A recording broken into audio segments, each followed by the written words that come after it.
শাবান মাসে বৃহস্পতিবারের দিনে বাড়াতে আল্লাহর এই জিকিরটি ৭০ বার করুন। ৭০ বছরের কবিরা গুনাহ মাফ হবে, ভাগ্য খুলে যাবে, জান্নাত নসিব হবে। শাবান মাস আরবি বছরের ৮ম মাস।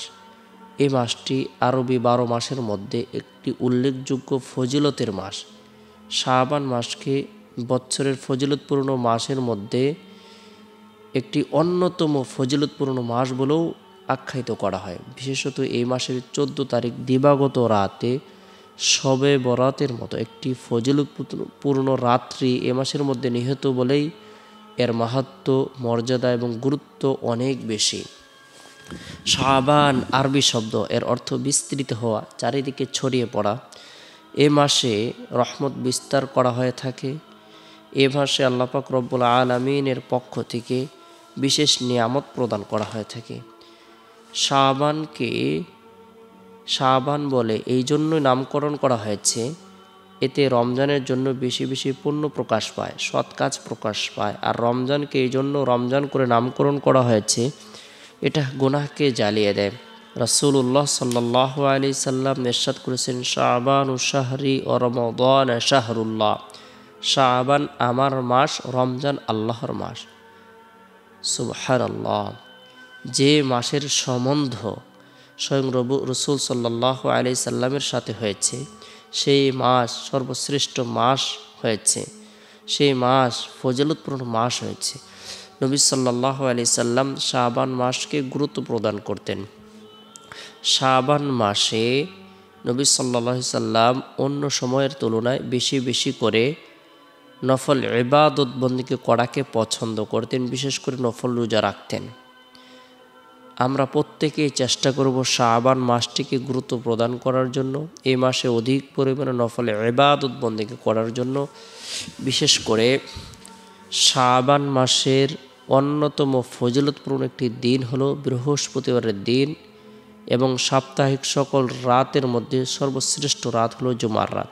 অর্থাৎ বৃহস্পতিবারের দিন শেষ হওয়ার পর যে রাত আসে, এই রাতটি হলো সাপ্তাহিক সকল রাত থেকে শ্রেষ্ঠ রাত। এই রাত হলো জুমার রাত। এই রাতে আল্লাহ তাআলা নূর প্রদান করে থাকেন, দোয়াকে কবুল করে থাকেন। এই রাতে আল্লাহ তাআলা অসংখ্য অগণিত নারী পুরুষদেরকে জাহান্নাম থেকে মুক্তি প্রদান করে থাকেন, তাদের দোয়াকে কবুল করে থাকেন। তাই গুরুত্ব সহকারে আমরা প্রত্যেকেই শাবান মাসের ফজিলতের দিকে তাকিয়ে এবং সাপ্তাহিক উত্তম দিনসমূহের মধ্যে অন্যতম একটি দিন বৃহস্পতিবারের দিনের ফজিলতের দিকে তাকিয়ে যতটুক সম্ভব হয় নেক কাজ করব, নেক আমল করব, তাসবিহ তাহলিল পাঠ করব, রব্বুল আলামিনের দরবারে রুনাজারি করব, তওবা ইস্তিগফারের আমল করব। আল্লাহ তাআলা আপনার আমার জীবনের ছোট বড় সগীরা কবিরা জাহিরি বাতিনি শিরিক বিদআত ইচ্ছায় অনিচ্ছায় গোপনে প্রকাশ্যে সকল গুনাহগুলোকে ধুয়ে মুছে নবজাত শিশুর ন্যায় নিষ্পাপ করে দেবেন, গুনাহকে মাফ করে দেবেন, ভাগ্যকে পরিবর্তন করে দেবেন। নবী সাল্লাল্লাহু আলাইহি সাল্লাম শাবান মাসে, রজব মাসে গুরুত্ব সহকারে আল্লাহ তাআলার দরবারে দোয়া করেছেন, আল্লাহুম্মা বারিক লানা ফি রজব ওয়া শাবান ওয়া বাল্লিগনা রমাদান। আল্লাহুম্মা বারিক লানা ফি রজব ওয়া শাবান ওয়া বাল্লিগনা রমাদান। হে আল্লাহ, রজব এবং শাবানের মধ্যে বরকত দান করুন, রমজান পর্যন্ত হায়াতকে দীর্ঘায়িত করে দিন। অর্থাৎ হে আল্লাহ, আপনি আমার হায়াতের মধ্যে, রিজিকের মধ্যে, ধন দৌলতের মধ্যে, শারীরিক সুস্থতার মধ্যে বরকত দান করুন। আমরা ফজরের নামাজের পরে গুরুত্ব সহকারে বৃহস্পতিবারের দিন এই দোয়াটি করব, আল্লাহুম্মা বারিক লানা ফি রজব ওয়া শাবান ওয়া বাল্লিগনা রমাদান। রাসূল সাল্লাল্লাহু আলাইহি সাল্লামের প্রিয় দোয়া। রাসূল সাল্লাল্লাহু আলাইহি সাল্লাম দীর্ঘ 2 মাস পর্যন্ত এই দোয়াটি করেছেন, তাই আমরাও এই দোয়াটি করব। এরপরে বৃহস্পতিবারের দিন 9টার দিকে অথবা 8:30টার দিকে 2 রাকাত পারি, 4 রাকাত পারি চাস্তের নামাজ আদায় করব। নামাজের মাধ্যমে, সিজদার মাধ্যমে বান্দা আল্লাহর নৈকট্য লাভ করে। আল্লাহ তাআলা বান্দার উপর খুবই আনন্দিত হন, খুশি হন, তার জন্য জান্নাত অবধারিত করে দেন। আর যখন কোনো আদম সন্তান আল্লাহ তাআলাকে সিজদা করে, আল্লাহ পাক রব্বুল আলামিন ফেরেশতাদের মাঝে গর্ব করতে থাকেন, শয়তান আফসোস করতে থাকে আর বলতে থাকে যে এই আল্লাহ তাআলা আমাকে সিজদা করতে বলেছেন, আমি অস্বীকার করেছিলাম, আর আদম সন্তান সিজদা করে সে সম্মানিত হয়েছে। আল্লাহ তাআলা তার জন্য জান্নাত অবধারিত করে দিয়েছেন। তাই আল্লাহ তাআলাকে সিজদা করব, চাস্তের নামাজ আদায় করব।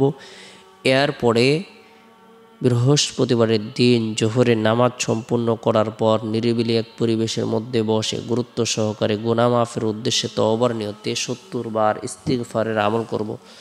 আস্তাগফিরুল্লাহ রাব্বি মিন কুল্লি যামবি ওয়া আতুবু ইলাইহি। আস্তাগফিরুল্লাহ রাব্বি মিন কুল্লি যামবি ওয়া আতুবু ইলাইহি। যে ব্যক্তি গুরুত্ব সহকারে তওবার নিয়তে ইস্তিগফারের আমল করবে, যদিও তার গুনাহ সমুদ্রের ফেনা পরিমাণ হয় না কেন, মরুভূমির বালুকা রাশি পরিমাণ হয় না কেন, পৃথিবীর সমস্ত দিন পরিমাণ হয় না কেন, পৃথিবীর সমস্ত রাত পরিমাণ হয় না কেন, তবু আল্লাহ পাক রব্বুল আলামিন তার গুনাহগুলো ধুয়ে মুছে নবজাত শিশুর ন্যায় নিষ্পাপ করে দেবেন, তার দোয়াকে কবুল করবেন। গুরুত্ব সহকারে ইস্তিগফারের আমল করব। এরপরে আল্লাহ পাক রব্বুল আলামিনের সন্তুষ্টি লাভের উদ্দেশ্যে, আল্লাহর দিদার লাভের উদ্দেশ্যে আল্লাহ পাক রব্বুল আলামিন যেন আমাদেরকে মাফ করে দেন, আল্লাহ তাআলা যেন আমাদের মনোবাসনাকে পূরণ করে দেন, এরকম ইচ্ছা পোষণ করে বরকতপূর্ণ সর্বশ্রেষ্ঠ ফজিলতপূর্ণ এই কালিমার জিকিরটি আমরা ৭০ বার করব। লা ইলাহা ইল্লাল্লাহ, লা ইলাহা ইল্লাল্লাহ। যে ব্যক্তি কালিমার জিকির করবে সে হাসতে হাসতে জান্নাতে প্রবেশ করবে। তার জন্য জান্নাত আল্লাহ তাআলা আবশ্যক করে দিবেন, ৭ আসমান জমিন থেকেও বেশি নেকি প্রদান করবেন। যে ব্যক্তি লা ইলাহা ইল্লাল্লাহ কালিমার জিকির করবে, আল্লাহ পাক রব্বুল আলামিন তার অন্তরে যত ধরনের ময়লা রয়েছে, গুনাহের কালিমা রয়েছে, সব কিছু মুছে দিবেন।